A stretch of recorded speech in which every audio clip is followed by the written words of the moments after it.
Is do a quick in-depth explanation of how to create a self-differentiated assessment. This is a crucial part to a UDL lesson. There's some extra resources in addition to this video that you can go explore.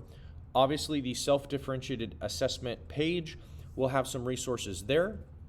You may also go to the UDL lesson plan template, and in the UDL lesson plan template, scroll down to the methods and materials of the self-differentiated assessment. This will take you to some additional sources that have even more links. So this particular page here has some different choices in UDL assessments. The ones that are hyperlinked will take you to, again, even more resources on different forms of assessment. But for the sake of this video, what I'd like to look at is our module on plot. So if you recall, we've been using this module as our template.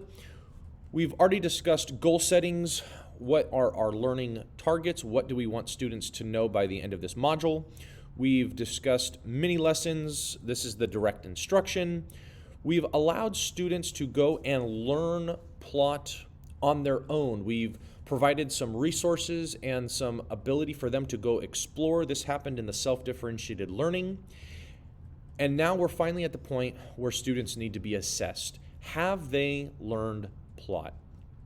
So in the plot applying what you've learned, we have put some parameters in place that all students will be reading the same text called fish cheeks. Now, if this was something you wanted to modify, you could have your own short story in here. You may also give students some choice. Perhaps there's a short film, another story, an article. Again, kind of whatever you want to do there is up to you. But we thought it was going to be easier to have all students read the exact same text. They would all have the same purpose for reading question. And what we want to see if students can do is, can students identify and label the sequence of events in a story? So in this particular case, it is a story that I do want to be familiar with. That's why I'm having all the students read one of my texts. However, where I'm still allowing some student choice is how they're going to be assessed. Students might decide to fill out a plot diagram. And again, we want to remind them that the rubric is going to be how we're going to assess them.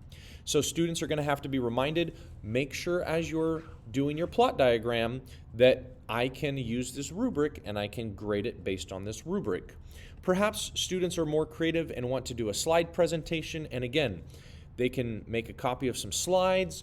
They can put fish cheeks out on a slide presentation, so long as the rubric can be used to assess their learning. Or perhaps students want to record a video, draw a comic strip. You could add some of your own assessments that you like. You could even let students say, hey, these are the 4 that I'm giving you. If there's another way that you could communicate the plot of this story, come and talk with me about it, and we can go from there. So again, the self-differentiated assessment, we want still student choice in how they're going to be assessed, and perhaps even some student choice in offering more than one text. Again, you can make this as complex or as not complex as you want. If you guys have any questions, feel free to reach out. Hopefully this is a helpful look at student self-differentiated assessments.